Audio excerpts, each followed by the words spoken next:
This right here is the easiest ominous bottle farm in Minecraft that will give you hundreds of ominous bottles per hour, and it can even sort out the pillager banners so that they don't clutter your inventory and you really only get the bottles. It's super easy to build and only needs a few simple materials. So let's go check it out. Okay, so first of all, before we start out, this right here would be the material list that we need to build it. The top portion is what we need to build the farm itself, and then the bottom here, this is optional if you want to add a sorting system that separates the ominous bottles from the raid banners that we really don't need. Don't worry, we're gonna get to that later. Another thing that you should probably have before you start building the farm is somewhat of a decent armor. And if you already have an enchanting table, it actually makes sense to go for projectile protection over normal protection on the armor, because you're going to be surrounded by a whole lot of pillagers and all they do is just shoot arrows at you. But don't worry, even if you don't have crazy armor yet, I'm going to try to show you the build in a way that keeps you as safe as possible. Now, to start this build, what you want to do is find a pillager outpost. This is the only place where you can reliably spawn them and therefore the ideal spot for our farm. Once you found one, either clear out the hostiles around it or sprint into the tower right away, closing off all windows and entrances so nobody can get in and disturb you while you build the farm. But now, let's get to the build itself. When you're in the tower, the first thing you want to do is delete the entire ceiling above you. Just keep in mind, there might be a pillager standing on top, so keep your sword close by. Once the ceiling is gone, you now want to dig out the entire bottom of the tower and make this hole 8 blocks deep in total. Once this hole is done, go to one of the corners and build a little scaffolding tower to go back up. At this ground level, you now want to build a 2x2 platform right in the middle of the tower over the hole that you just dug. On this platform, we now want to place an iron golem to later be able to aggro all the pillagers in. The way we do this is, we surround this 2x2 platform with 3 layers of trapdoors, but you're probably gonna need some temporary blocks for this.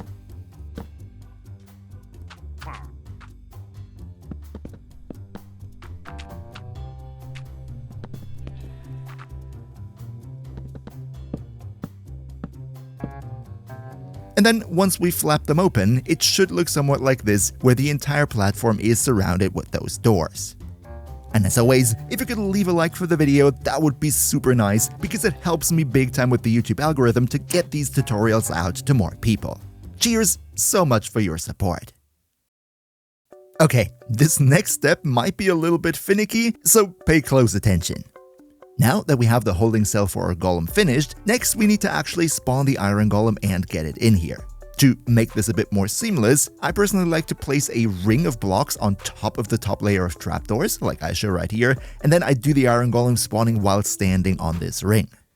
The way we do this is, place a temporary block over the hole, and then put the iron blocks on top of this block.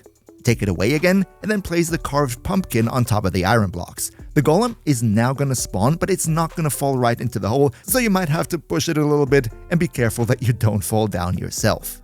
But once the iron golem is in, you're gonna close up the hole over him. By the way, this 4x4 platform that we just made, we're gonna leave that because we actually need it now. See, what we need up next is a fast redstone on-off signal. Without it, unfortunately, this farm won't work.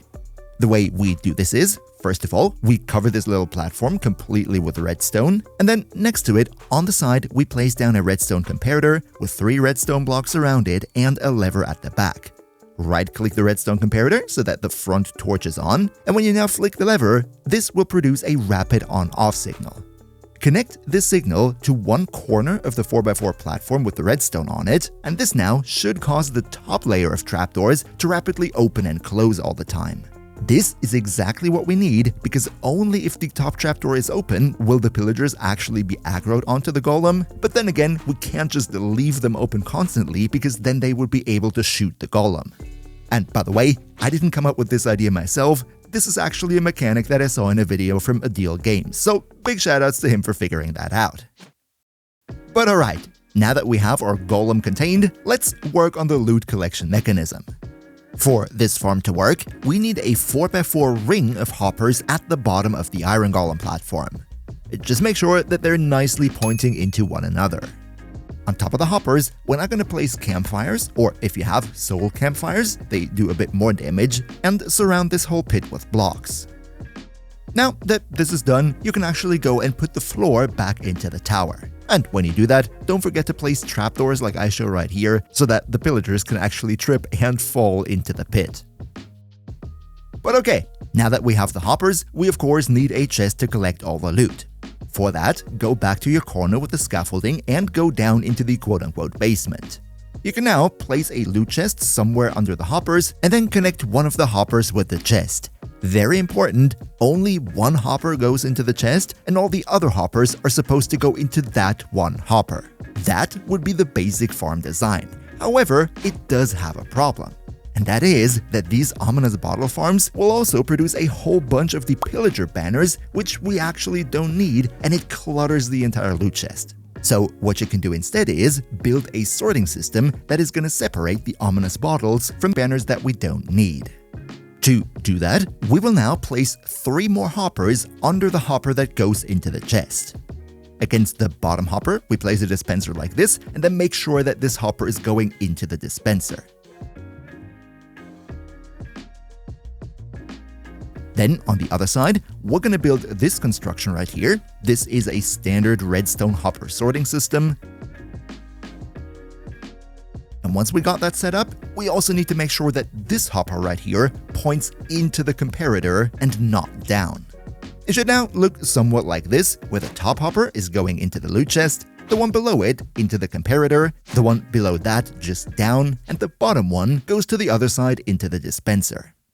In the hopper that goes into the comparator, we now want to place a total of 40 seeds, 10 per slot, and in the front slot we're going to place 1 raid banner. This will make it that only the banners can flow through, and all the other items, aka the ominous bottles, will go right into the loot chest. And then the final step would be to also here create the same redstone on-off signal that we did on the upper floor already, and point that into the dispenser so that can shoot all the time. Around the dispenser, we're now going to place some blocks and fill it up with lava so that the dispenser automatically deletes all the unwanted banners for us. And just by the way, if you want to see more great Minecraft farms easily explained, then you might want to think about maybe leaving the channel a sub, because there is so much more to come here. Welcome to the crew! And that would be all for what we have to do in the basement. We now go upstairs again and open up the tower to all 4 sides so that the pillagers can come in. But we're not quite done yet. Before this farm is finished, we need to make sure to go on every layer of the tower and put down a couple of torches so that each and every layer of the tower is lit. Then we're going to position ourselves into the middle of the top layer and build a tower of exactly 112 scaffolding up from here. And while you're at it, also put some torches on the roof. And once you're on top of the scaffolding tower, you're going to make a little AFK platform that keeps you safe from all sides. If you wanted to, you could now already AFK here and wait for your ominous bottles to farm up. However, there is one more thing I need to mention. See, the pillagers will only attack the iron golem if they can actually see it. And depending on what terrain you have around your tower, they might not have line of sight. So if you want to have the best farm rates possible, hundreds of ominous bottles per hour, then unfortunately, what you gotta do is go to the bottom of the tower again and go 28 blocks in every direction. You're now gonna go and flatten this entire large area to make sure that it is completely flat without any obstacles in the middle.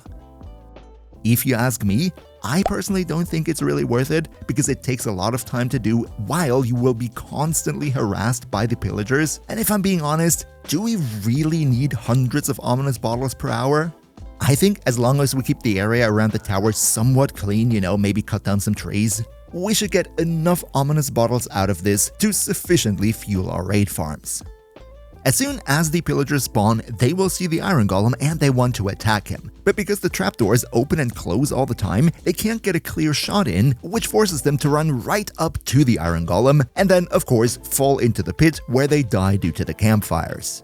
The hoppers then pick up the loot, and because we have a sorting system, it will separate the ominous bottles from the raid banners that we don't need. And to put all these ominous bottles to good use, check out my easy raid farm here next. See you next time, and until then, craft well.